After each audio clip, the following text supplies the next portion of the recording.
હવે આપણે ધોરણ 10 ની અંદર આપણું ત્રીજું પ્રકરણ છે દ્વિચલ સુરેખ સમીકરણ યુગ્મ. તેની અંદર આપણે સ્વાધ્યાય 3.3 જેમાં આપણે દ્વિચલ સુરેખ સમીકરણ યુગ્મના ઉકેલો આદેશની રીતે શોધવાના છે. પરંતુ તેની પહેલા આપણે એ સમજી લઈએ કે જ્યારે કોઈ દ્વિચલ સુરેખ સમીકરણ યુગ્મનો આલેખ દોરવામાં આવે તો એ બંને સમીકરણનો આલેખ એક રેખા સ્વરૂપે આપણને મળે છે.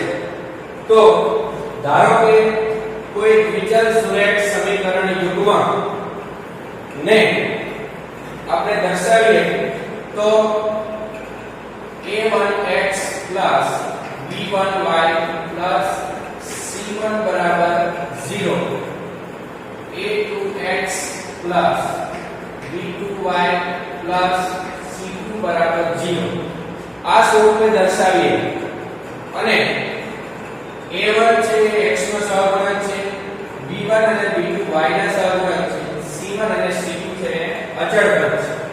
તો એના માટેની આપણી પાસે ત્રણ શરતો છે. જ્યારે આપણને a1 છેદમાં a2 b1 છેદમાં b2 અને c1 છેદમાં c2 મળે, જ્યારે આ કોઈની કિંમત આપણને સરખી ના મળે એટલે કે ત્રણેયના ગુણોત્તર અલગ અલગ પડે, ત્યારે આ સમીકરણો પરસ્પર એક બિંદુમાં છેદે. જ્યારે આવું થાય ત્યારે બંને સમીકરણનો આલેખ આપણને જે બે રેખાઓ મળે છે એ બે રેખાઓ એક બિંદુમાં છેદે છે. એટલે કે આવી રીતે આ એક આલેખ છે અને આપણી પાસે આ બીજો આલેખ છે. તો અહીંયા અનન્ય બિંદુમાં છેદે છે. હવે જ્યારે આપણને મળશે a1 છેદમાં a2 બરાબર b1 છેદમાં b2 બરાબર c1 છેદમાં c2, ત્યારે સમીકરણને અનંત ઉકેલો મળશે. સમીકરણને અનંત ઉકેલ મળશે એટલે કે બંને રેખાઓ એકબીજાની ઉપર પરસ્પર સંપાતી રેખાઓ કહેવાય છે અને આપણે કહીશું સંપાતી રેખાઓ. અને જ્યારે આપણને a1 ના છેદમાં a2 બરાબર b1 ના છેદમાં b2 મળે, પરંતુ a1 ના છેદમાં a2 બરાબર c1 ના છેદમાં c2 ના મળે, ત્યારે બંને રેખાઓનો ઉકેલ ખાલી ગણ મળે. એટલે કે બંને રેખાઓ પરસ્પર છેદતી નથી એટલે આપણે તેને કહીશું આ બંને જે રેખાઓ છે એને આપણે કહીશું સમાંતર રેખાઓ અને આપણે કહીશું સમાંતર રેખાઓ. તો સમીકરણોના ઉકેલ મેળવતા પહેલા આપણે આ બાબત છે સમજી લેવી જોઈએ. જ્યારે x ના સહગુણક y ના સહગુણક અને અચળ પદ ત્રણેયના ગુણોત્તરો અલગ અલગ આવે ત્યારે એ સમીકરણમાં આપણને અનન્ય ઉકેલ મળે. જ્યારે x y અને અચળ પદ x અને y ના સહગુણક અને અચળ પદ એ બધા જ ના ગુણોત્તર સમાન મળે ત્યારે આપણને અનંત ઉકેલો મળે અને આપણે સંપાતી રેખાઓ કહીએ. અને x અને y ના સહગુણકનો ગુણોત્તર સમાન મળે પરંતુ x ના સહગુણક અને અચળ ગુણોત્તર બંને અલગ અલગ મળે ત્યારે આપણે આવી રેખાઓ જે છે તેને આપણે કહીશું સમાંતર રેખાઓ. આ બંને રેખાઓ પરસ્પર છેદતી નથી, આથી તેને આપણે સમાંતર રેખાઓ કહીશું.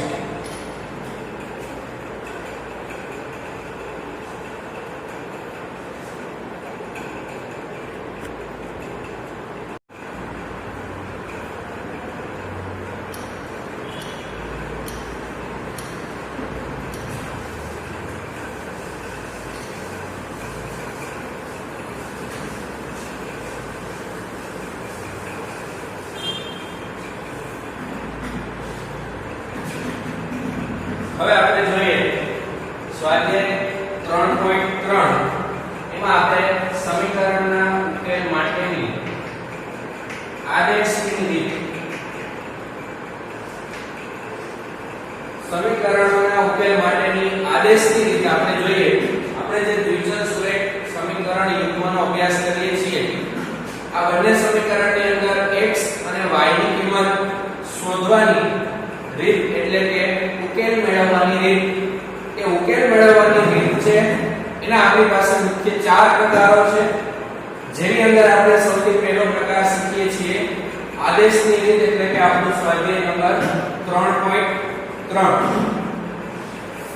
તો સ્વાધ્યાય 3.3 ની અંદર દાખલા નંબર 1 ની અંદર વાત કરવામાં આવે તો તેમાં આપણને રકમ આપેલી છે x y 14.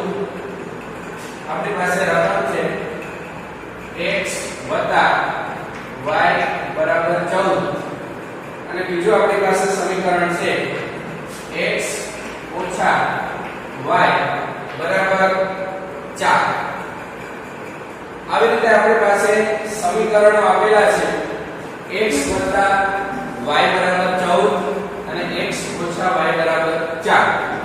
હવે આદેશની રીતની અંદર આપણે કોઈ પણ સમીકરણમાંથી x ને અથવા y ને કરતા બનાવવાના એટલે કે આદેશ લેવો કહેવાય. આદેશ લેવો એટલે કે કોઈ પણ સમીકરણની અંદરથી x ને અથવા તો y ને કરતા બનાવવો. તો જોઈએ આપણે સમીકરણ 1 આને નામ આપી દઈએ. આને નામ આપી દઈએ આપણે સમીકરણ 2. તો પહેલા સમીકરણની અંદરથી હું x ને કરતા બનાવું. પહેલા સમીકરણની અંદરથી x ને કરતા બનાવું તો y ને જમણી બાજુ જવા દઈએ તો ડાબી બાજુ y છે પ્લસ છે, જમણી બાજુ y જાય તો થઈ જાય માઈનસ y. તો અહીંયા લખી શકીએ કે સમીકરણ 1 માંથી y ની સામે જવા દઈએ તો x બરાબર થઈ જાય 14 - y. અહીંયાથી આપણે x ને કરતા બનાવીએ તો y બરાબરની સામેની બાજુ જાય એટલે પ્લસ માંથી થઈ જાય માઈનસ. તો લખાય x બરાબર 14 - y. આદેશ લેતા ફરી એકવાર આદેશ લેવો એનો મતલબ એવો થાય કે બેમાંથી કોઈ પણ એક સમીકરણને અંદરથી x અથવા તો y ને કરતા બનાવો. તો અહીંયા આપણે x ને કરતા બનાવીએ છીએ એટલે કે આદેશ લીધો આપણે x બરાબર 14 - y. અહીંયા આપણે આદેશ છે એ સમીકરણ 1 માંથી લીધેલો છે એટલે આપણે એની કિંમત મૂકશું સમીકરણ 2 ની અંદર. જો તમે આદેશ સમીકરણ નંબર 2 માંથી લ્યો છો તો એની કિંમત મૂકવાની છે આપણે સમીકરણ 1 ની અંદર. તો અહીંયા આદેશની કિંમત આપણે સમીકરણ 2 માં મૂકીએ તો x ની જગ્યાએ આપણે મૂકશું આદેશ, x ની જગ્યાએ મૂકશું આપણે 14 - y. પછી આવશે માઈનસ y ની જગ્યાએ આપણે મૂકશું y બરાબર 4. આદેશ જે સમીકરણમાંથી લીધો હોય એના સિવાયના સમીકરણમાં આદેશની કિંમત મૂકો એટલે અહીંયા થઈ જાય 14 - y બરાબર 4. તો અહીંયા બે વખત માઈનસ છે, બેની નિશાની સરખી છે.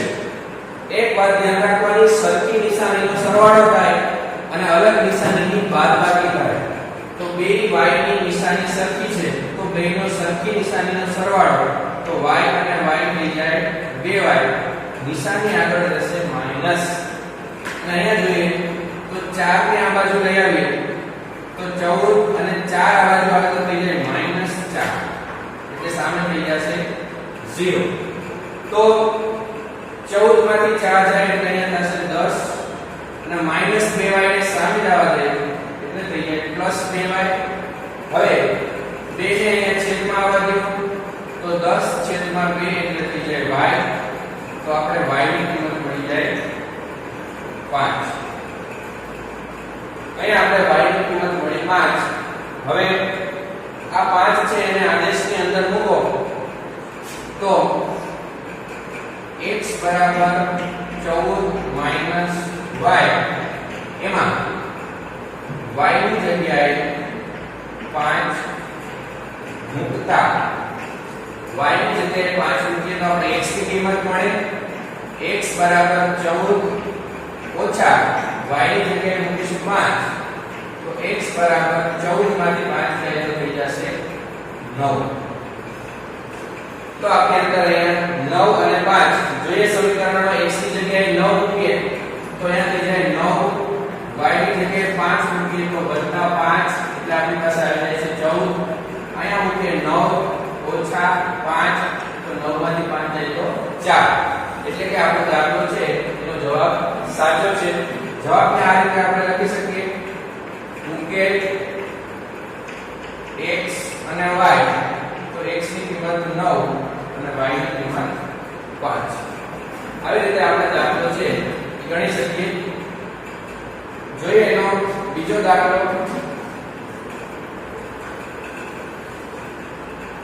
તો બીજા દાખલાની અંદર આપણે લઈએ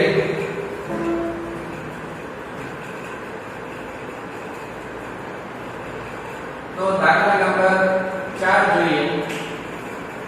એની અંદર 0.2x વત્તા 0.3y બરાબર 1.3.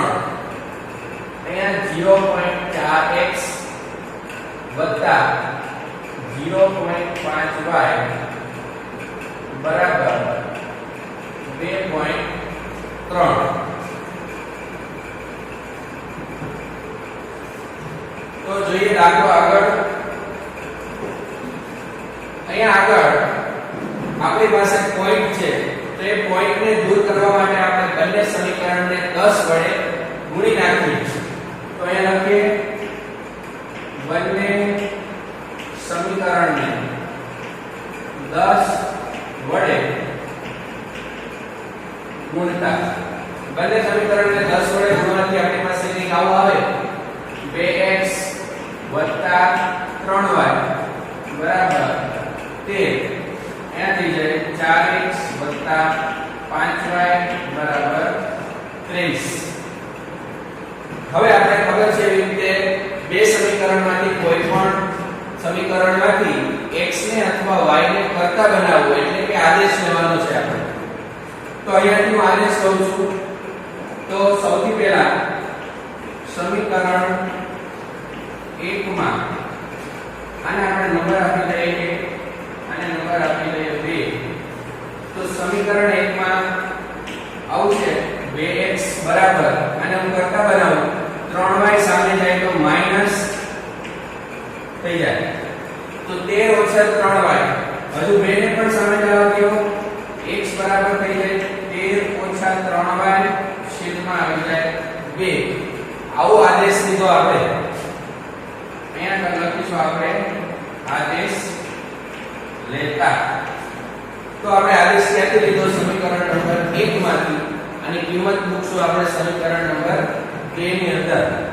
તો સમીકરણ 2 માં મૂકીએ સમીકરણ 2 પરથી સમીકરણ 2 માં 4 x ની જગ્યાએ આપણે શું મૂકશું 13 ઓછા 3y છેદમાં 2 વત્તા 5 આપણે માત્ર 4x એમાં x ની જગ્યાએ આપણે કિંમત મૂકી દીધી છે આદેશની વત્તા 5y એમને રાખીશું આપણે અને બરાબર આવે છે 23.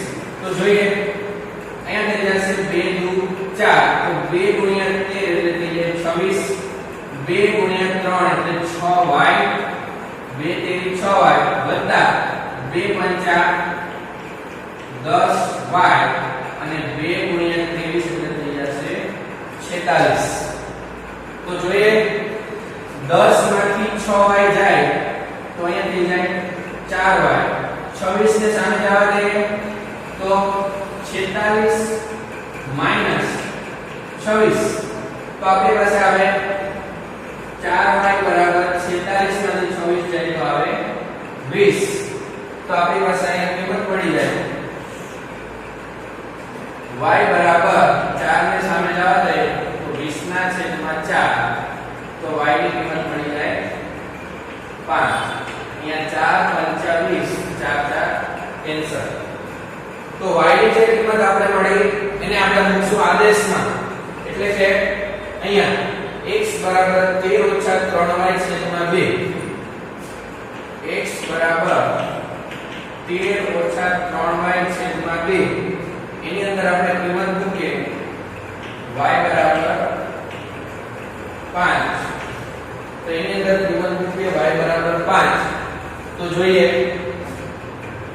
13 - 3 y ની જગ્યાએ મૂકીએ 5 છેદમાં 2 તો 13 - 3 × 15 છેદમાં આવી જાય 2 13 માંથી 15 જાય તો -2 છેદમાં 2 2 કેન્સલ તો x ની કિંમત આવશે -1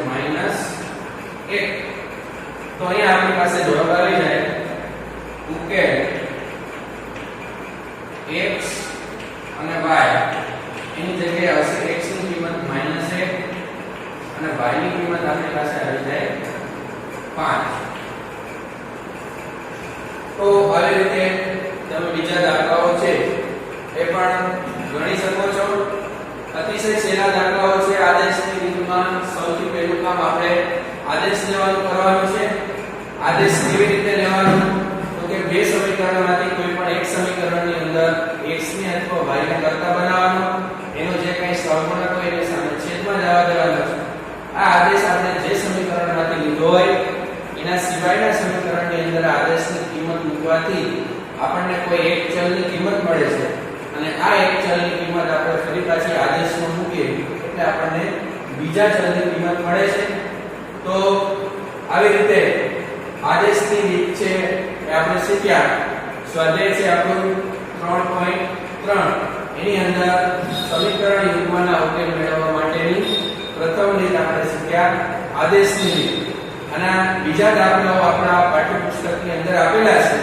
છે એ તમે ઘરે પ્રયત્ન કરી શકો છો